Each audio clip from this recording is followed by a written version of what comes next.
All right. So you and Gina get married. Tell us really quickly what led you both to get PhDs. You coming from a working class background, she didn't come from a elite, high socioeconomic status background either. How do Mm. two kind of working class New Zealanders end up pursuing PhDs together as a married couple within a very patriarchal kind of Mormon structure? Yeah, good question. First thing I should probably say, because I get that you'll be viewing this from an American perspective, in which, for a start, tertiary education is very expensive, um, and I suppose there's some elitism associated with that. In New Zealand, tertiary education up until the late 80s was free, basically.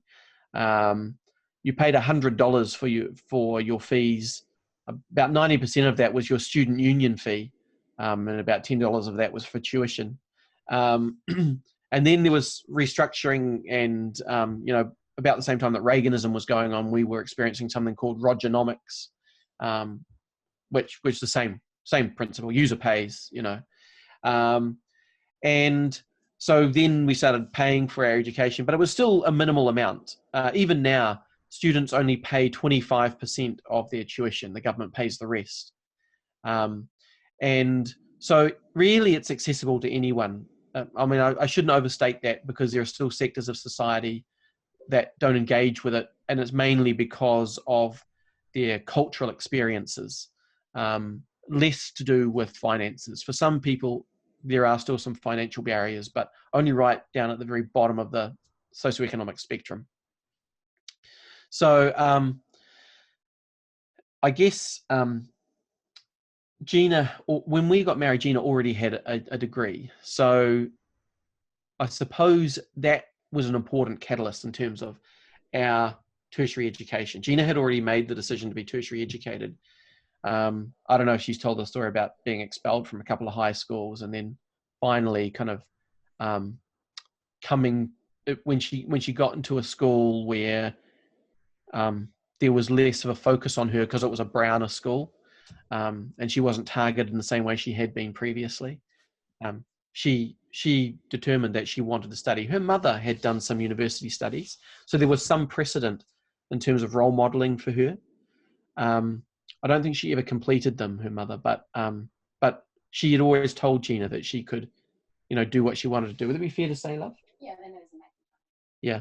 And then in her later teens, she was, because of her abusive stepfather, she left home, and she was taken in by an American English LDS family who were educated, and in that environment, it was like tertiary education was kind of like an expectation. And because her kind of foster father was a university professor, and her foster mother also had a degree. She was American, and was very outspoken about education and so on. So,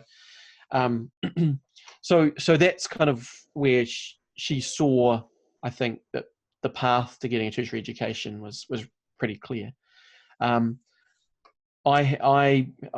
finished school and worked before my mission, and I had a partial intention of going to university, but I wasn't really committed. And then I went on my mission, and of course I served with companions who are, most of them, going home to college, um, which is our university equivalent. And some of them, to be honest, I didn't think were that clever. And this sounds a bit arrogant, but I thought that I was a good deal cleverer than some of them. And I thought, if you can go to university, then I can totally go to university. Any doubts that I had about my ability to do that kind of helped to dispel. And then I came home, and of course I had this experience. I married Gina, and for Gina, there was no question. She said, "You need to go to university." And I said, I could just get a job. And she said, no, you need to go to university. And so, yeah, I can't say for sure that I would have gone without Gina, but there was no question. Once I married Gina, there was no question in her mind that was the path to a secure financial future. And now in terms of going all the way with education, I can let Gina speak for herself, but generally what I'd say is Gina's always been a really inquisitive, curious person with a desire to learn new things. And so formalizing that through education just seemed like a natural progression. And for me, once I went to university, I did 2 years of my bachelor's degree, and then I took a year off to be a house dad while Gina did her teaching diploma so she could be a school teacher in New Zealand. And I looked after our 1-year-old son, Isaac, and then I went back the next year and finished my degree. And I didn't, at the end of that, I prayerfully considered whether I should do more or not. And a friend of ours, a member of the church, she was doing this master's qualification at a university in the North Island, at Waikato University. And I felt really good about that qualification as being a really good, having a lot of really good employment options associated with it, the Masters of Demography. So we moved to Hamilton, and I did that for a couple of years. And then after that, my patriarchal blessing says quite explicitly that I should continue my education. And it says that if I continue my education, that ultimately I'll become a leader in the world and in the church. And this was the plan that God had for me. And as I prayed about that, I felt that I should continue my education. And so I decided to do my PhD. And Gina, pretty much at the same time, had decided to do hers as well. And so we commenced them concurrently. And then the opportunity for us to go to Taiwan and teach English came from a family that I had previously home taught who were Taiwanese, and they moved back. And at that stage, we were a bit sick of being poor students. And so we thought we'd go over there for a brief stint and make some money. So we did. So we went over there, and it ended up being a lot longer than we'd anticipated. So we were there for 3.5 years until my niece called up and asked if we would adopt her son that she was having out of wedlock. And so we came back and adopted him, and we both recommenced our PhDs. And yeah, so I guess that's the story of that. We loved actually being students. I mean, we didn't love the poverty bit, but it was amazing. I still look back at that and think, I don't know how we survived on how little money we had. Gina did a great job with organizing the finances. And of course, for me, that's a tithing blessing. Gina sees that differently, I think. For Gina, it's blood, sweat, and tears. For you, it's the Lord. Miraculous. That's right. Yeah. Gina talked about this in her interview, but talk about your experience in Taiwan, what happened with 9/11 and kind of your confrontation with American politics and kind of Mormon culture. Oh, yeah. Okay. So Taiwan was a fun experience. First time either of us had lived in a foreign speaking country. And so there was, we went through culture shock, in those early months, very, very closely and very nearly came back to New Zealand after about 3 months. Because we didn't understand the way Taiwanese approach kind of interpersonal relations. So when we talk about honesty in our dealings, it's dealt with very differently in the Chinese and Taiwanese mindset, where everything's up for negotiation and constantly up for negotiation. So we got into experience where we had to hand over our passports to get authorized to work in Taiwan. And we were told that was because they had to be sent to the immigration police effectively. But we found out that actually they were being held by our employers. And it was really to stop us leaving the country. And so we had a real struggle with that. Fortunately, about the same time, a stake president in Taiwan who had his own English school found out about us and approached us and asked if we'd like to work for him. And so we switched our employer, and he dealt with all that paperwork, and we felt much more comfortable staying. But yeah, there were two main groups of expat teachers there, the Americans and the Kiwis, and particularly because of our association with the church. So there were a lot of, in the city where we were living, Fongyen, there were a lot of BYU grads who were going over there and teaching. And there were a big group of them in our ward. And there were a bunch of Kiwis, us and others who had gone over to teach as well. And so sometimes we didn't agree on politics, and this came to a head around 9/11, right? So on the night that 9/11 happened, there was like this furious banging on our door, because we were kind of, I guess, like the dorm parents, because these were all young single kids, and they didn't have cable TV and we had cable TV. And so they banged on our door. It must have been like 11 o'clock at night. And they said, turn on the TV, turn on the TV. The Twin Towers have been struck. And we're like, what? We turn on the TV. And so there's like, the room's kind of half full of Kiwis and half full of Americans. And we're watching these events take place, the shots that everybody's seen. And the Americans were crying and saying things like, how could this happen? How could they do this to us? And the Kiwis were going, what did they expect? What do you mean by that? Well, because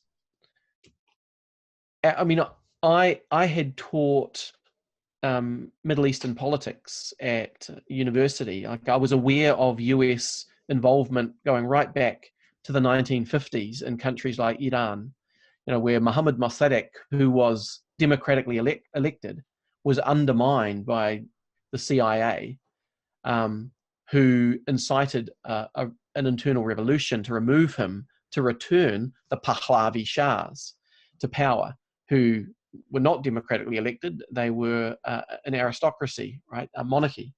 And the Americans didn't care about democracy. It was obvious. What they cared about was the supply of oil flowing freely, because when Mossadegh took over, he nationalized Iranian oil. And so the Anglo-Iranian Oil Company basically created an oil crisis in the UK, and the Brits went to the Americans and said, can you help us out with this? And Americans, were very, kindly assisted the Brits by ensuring that Mossadegh was undermined.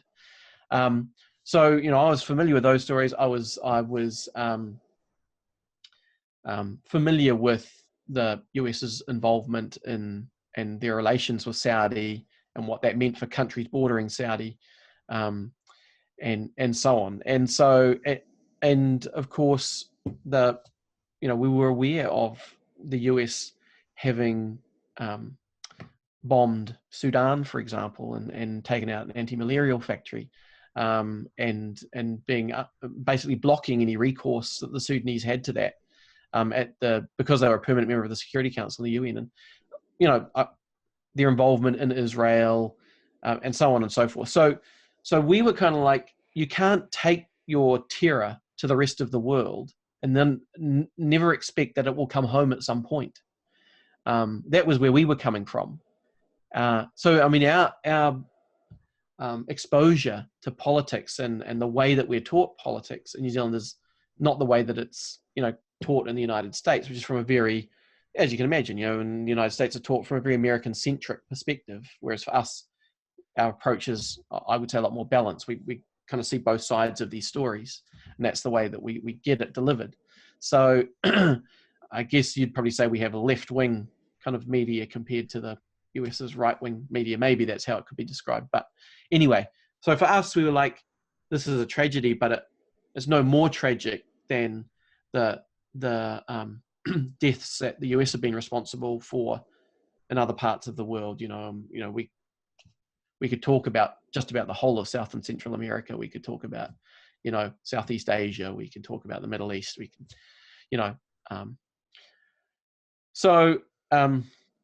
but at that moment, there was this realization that, boy, it's what at a couple of general conferences later, Gordon B. Hinckley described as, we see ourselves on two sides of a great debate, he said, which seemed to be a bit of a mop-up for him saying we need to support the US president in the conference directly after, but left us very concerned about what that would mean for us, who have no allegiance to the US president. So, but at that moment, that poignant moment, we kind of realized, wow, there's a wall between us in terms of how we perceive this. Not because anyone in the room agreed with what was happening, not because anyone in the room was celebrating the violence, or that this was a way to solve these issues, but just for the Kiwis in the room, there was a realization that how could you not have expected this or seen it coming? It had to happen at some point when you do what you have been doing for so many years to those other countries. Whereas for the Americans, that didn't even feature. It was like, no, we're the good guys. And we've been attacked for no reason. They could see no reason why this would happen at all. And so subsequently that created very interesting discussions, because we were both, I guess, at times trying to make points. I remember being called into the bishop's office because I home taught an American couple, and I'd said to them, this was a little bit later after the invasion of Iraq, and I said, anyone who supports the invasion of Iraq shouldn't take the sacrament. And they reported that, instead of talking to me about it, they reported it to the bishop, and the bishop called me in and said, you can't say things like that. We would be in class, and someone would talk about people have the freedom, to make decisions about their religious worship, about, who rules their country. They have the freedom to have peace and security of their families, and all these things that Moroni talks about in the Book of Mormon, Captain Moroni. And we would put up our hand and say, well, do the Iraqis deserve that as well? And there being what should be an obvious response to us, which is, of course they do, because these rights should be available to all humans. But the response was, well, no, not necessarily, because they've wronged us. I mean, there still hasn't been established how Iraq wronged the US, of course, because that incursion was basically based on a lie. But for us, we would talk about these things. We would say, this is what you're being fed by your families at home and by the media is rubbish. There are no weapons of mass destruction. You don't invade countries with weapons of mass destruction, because that's mutually assured destruction. If they had them, and Saddam Hussein was a maniac, he would use them. That's what the Cold War was all about. You don't attack people who have weapons of mass destruction. That would mean George W. Bush is pushing 100,000 soldiers in there basically as a suicide mission. So just ask yourself some basic questions here. So we had those discussions, and that meant that there was a polarization. We really did. The Kiwis kind of huckered together, feeling like the Americans were a bit blind, and the Americans huckered together, feeling like the Kiwis were a bit insensitive. And I'm guessing your Mormon faith was unfazed by that, right? Well, unfazed by that difference, although there was one event which shook both Gina and I, and that was Gordon Hinckley's direct response, because they sent the missiles into Afghanistan during General Conference, and in 2001, right? I think 9/11 was 2001, wasn't it? Yeah. And so the first missiles went in at that semi-annual conference in October, and he was passed a note, and he was, I guess, caught on the hop, and he said, I've just been told that the missiles are going into Afghanistan. And then he proceeded to talk about the Gadianton robbers, which were the Afghanis, and the righteous warriors for God, the Nephites, who were the Americans. And he didn't put it quite that bluntly, but it was made pretty clear where he was going. And then he asked all the members of the church to support the US president. And Gina and I were like, did he just remove democracy? Well, so does that mean that American saints have to vote for George W. Bush because he had only had his first term at that point, right? What does that mean? And then for those who aren't American, we're supposed to support the US president? Like, where's his mandate from God? So that was that for the first time for me, I was confronted with prophetic discourse that I had to consider might not be prophetic.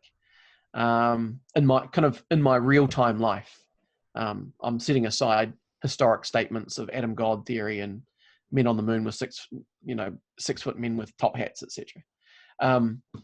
But that was quite concerning for both of us, that we felt President Hinckley was reflecting his nationalistic culture and American exceptionalism. He wasn't speaking for the children of God on the planet. So we were relieved the following General Conference, when he shared a very different message, which is that basically it's okay for us as Latter-day Saints to be on. I'm sure he got some flack over his first statement, and that's how this came about. But we find ourselves on two sides of a great debate, and that's okay. But let's not bring it to church and hit each other over the head with it. So yeah, that's how that kind of went down for us. But in terms of, I gave a talk at Sunstone about perceptions of war through our faith lenses as being different, and I've shared a number of examples from where I came into conflict with that. I had a companion on my mission who was, we got into an argument over the Iraqi invasion of Kuwait and the US expulsion of Hussein's forces under George Bush Sr., in the early 90s. And I was in the position knocking on a door where an Australian man, once again, speaking his mind very clearly, said Americans should, get out of Kuwait. It's got nothing to do with them, et cetera, et cetera. And I agreed with him.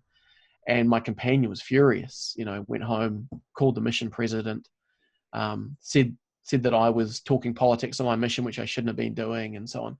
And so that led to a discussion with the mission president. And unfortunately, he was in a flat with three other Kiwis, so there was some pushback, and that amped up his American patriotism was met with our kind of Kiwi mockery of it, and I'm sure it wasn't a pleasant experience for him, but it was fun for me at the time.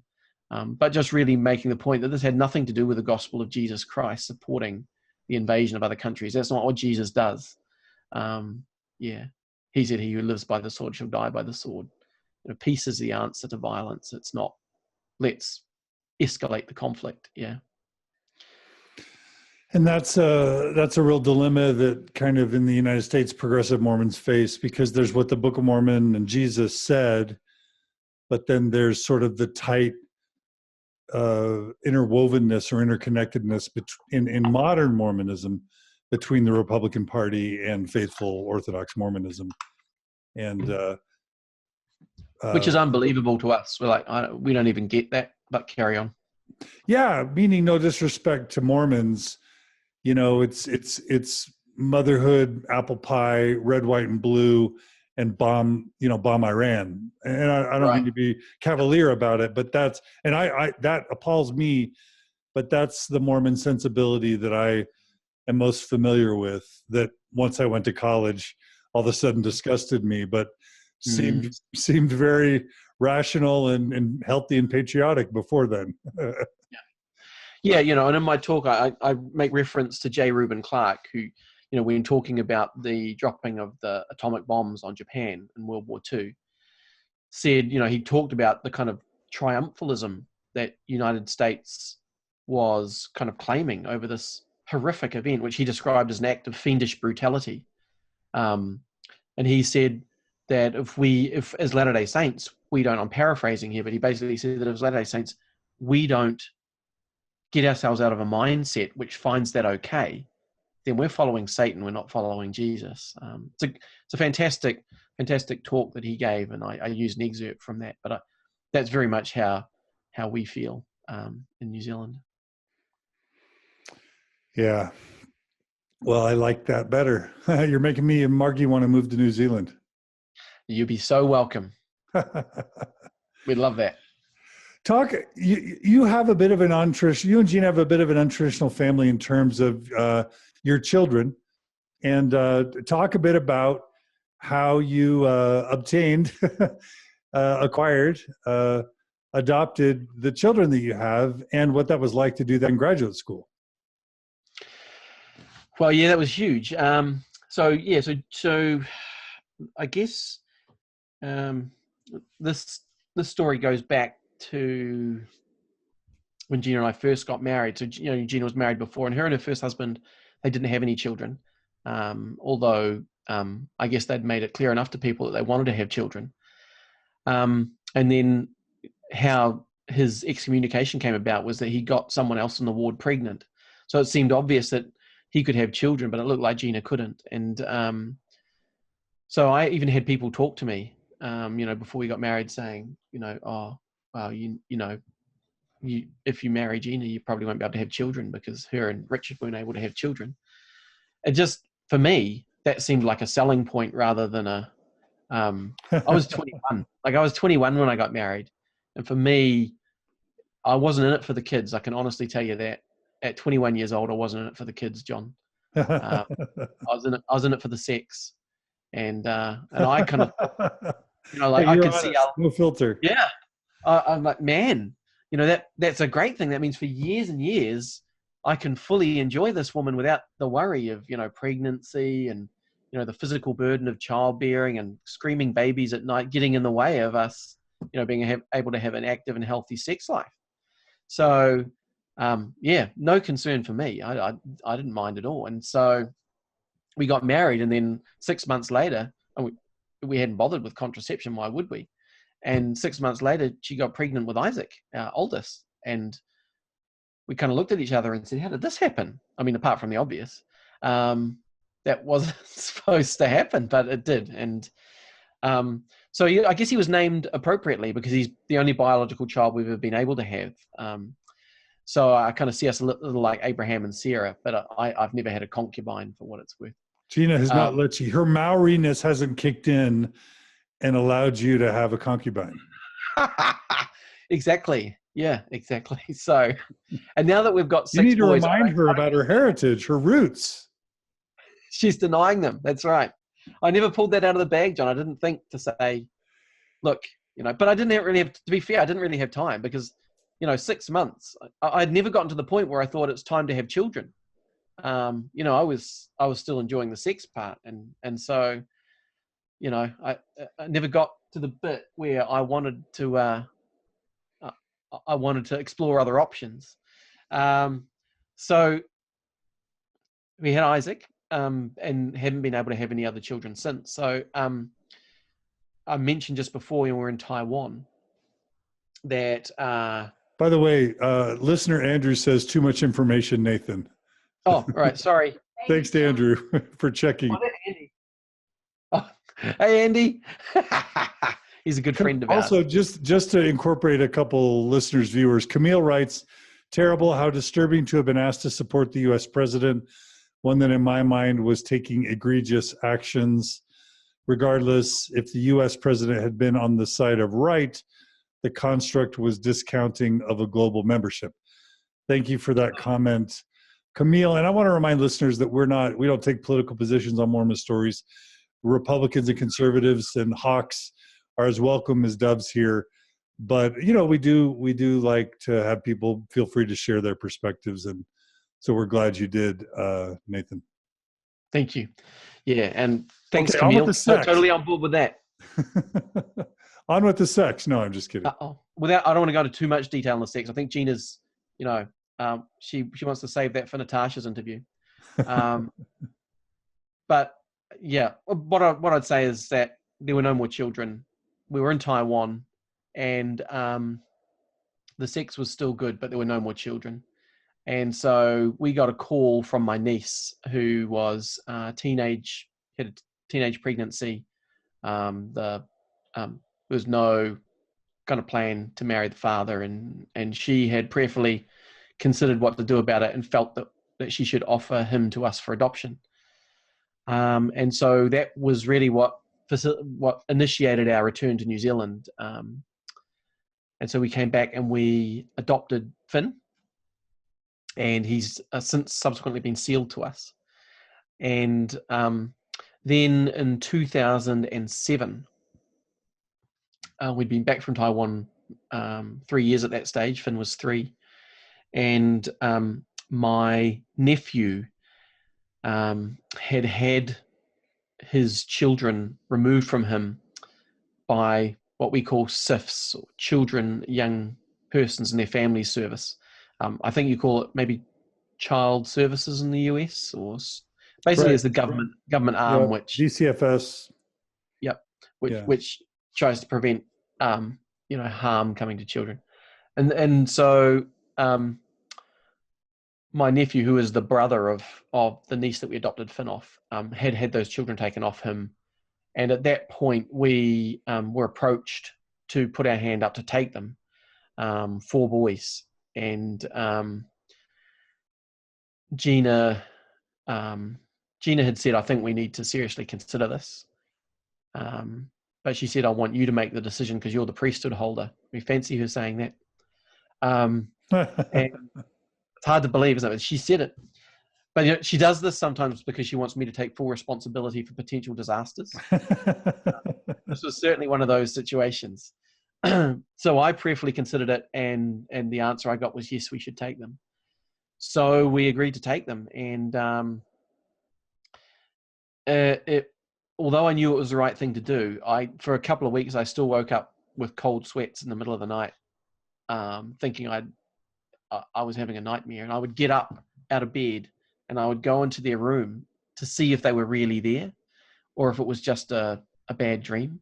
It sounds like a terrible thing to say. There's no indictment on the boys. It was just that we'd doubled our family size and taken on, these babies, so that now, we had 4 children under 5. In fact, we had 4 children under 4.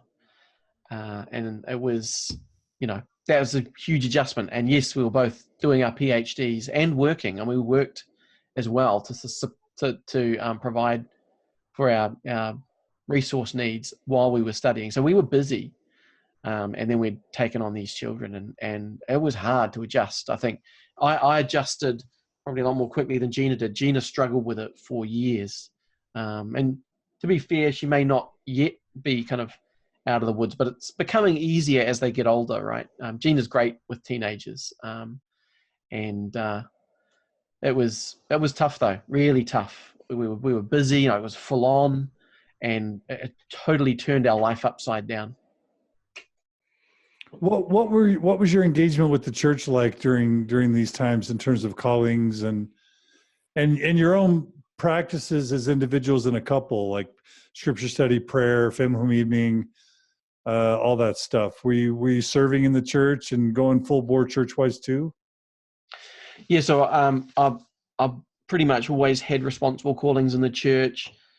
So at that stage, I was serving on the bishopric at one point. I was a ward mission leader at one point. I was young men's president at one point. I kind of had, during that period, I had all 3 of those callings at different stages.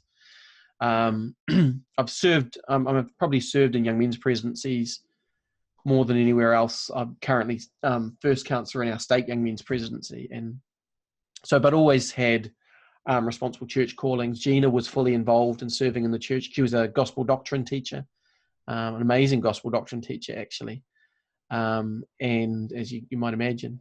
And so, yeah, we were fully involved and engaged. Our family home evening is something we've always had our whole marriage, and we still have that every week. In terms of scripture study and prayers, prayers have been a lot more regular than scripture study. That's been sporadic. Gina and I have always argued over the scriptures and interpretations of it, and so we've kind of found that to be more of a point of contention than unity, and so it kind of defeats the purpose of what reading the scriptures as a family is supposed to do, which is, I think, bring the Spirit and build testimony. But I think it actually, for us, tends to crush it more. So Gina still reads the scriptures. I still read the scriptures, but we do that personally. We engage with it at family home evening, and that seems to be enough. Even that can be a point of contention sometimes. So, but we were doing that through those years as well, and yeah, fully involved. Yeah. Okay. But probably something else in relation to that I should mention, which was a trial for us, was because so he so these children are the grandchildren of my sister, and my sister had, when the children were initially uplifted from my nephew, they went to my sister, and then my sister was the children were then removed from her as well, is the short story. But because we had offered to take them, it kind of set us at odds with my sister, who wanted to try and get them back. And that meant that there were issues within our family over this, and people taking sides. But that was also taken to church, where people were taking sides with either Nathan, because her and her family were in our ward as well. That some people were siding with us, and some with her, and some were sitting on the fence that didn't want to take sides, But it did create some real discomfort at church throughout that period. And the bishop at the time felt that it was a family matter, shouldn't get involved. But it made things quite uncomfortable at church during that period. In fact, on one occasion, a member of the bishop met us in the car park and escorted us to sacrament, because he was worried about arguments that might take place in the foyer on the way in. So that was kind of the level that it was at. Anything else you want to share about, your Mormon journey prior to the next section, which is going to be kind of you giving your version of Gina's faith transformation over time, and the mixed faith marriage discussion, which we'd love Gina to be a part of, and that conversation that we want to have. Anything else you want to share about your story before we jump to that next part? Gina's thinking that no, there's nothing else I should share. What are you thinking? Yeah, what am I thinking? I'm not sure if I'm allowed to think for myself, John. I'm not sure if you're familiar with Paulo Freire's pedagogy of the oppressed, but because Gina's been oppressed by the church, she's now taken on board many of the dynamics that they've taught her, and she's imposing them on me. Well, it serves you right for being part of the patriarchy. Yeah, that's right. I deserve it. So is there anything else from my perspective? Probably not. I think we've covered the main things. Yeah. So for you, your faith, putting aside for a second Gina's journey, which we're going to talk about, would you characterize your engagement with Mormonism just to be very faithful, committed, believing, orthodox, without much drama or conflict in your own right, other than the cultural, political stuff that you mentioned, overseas? Yeah, I think that's fair to say. Yep. Okay.